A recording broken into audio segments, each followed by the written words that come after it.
What if I told you, the richest man who ever lived wasn't Jeff Bezos, Bill Gates, or Elon Musk, but a king from Africa, more than 700 years ago?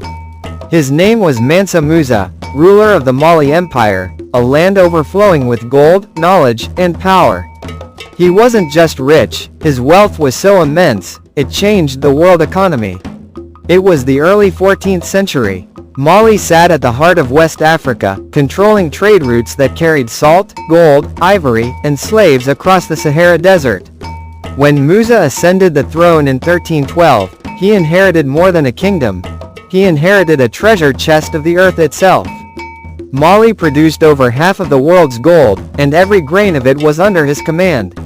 But Mansa Musa was more than a wealthy king, he was a visionary. In 1324, Mansa Musa decided to make the Hajj pilgrimage to Mecca required of all Muslims. But his journey would become the most extravagant road trip in human history. He didn't travel alone, he led a caravan of 60,000 people, including 12,000 slaves, each carrying bars of gold. Hundreds of camels marched beside them, each loaded with hundreds of pounds of gold dust. As he crossed the desert, every city he entered was left in awe. In Cairo, he gave away so much gold to the poor that the value of gold itself collapsed, triggering inflation that lasted more than 12 years. Imagine being so rich, your generosity wrecks an entire economy, the kingdom of knowledge and faith. But Mansa Musa's story isn't just about wealth.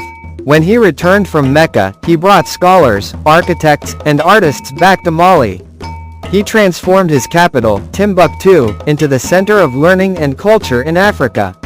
Under his rule, libraries and universities flourished, most famously the University of Sankore, one of the world's earliest universities.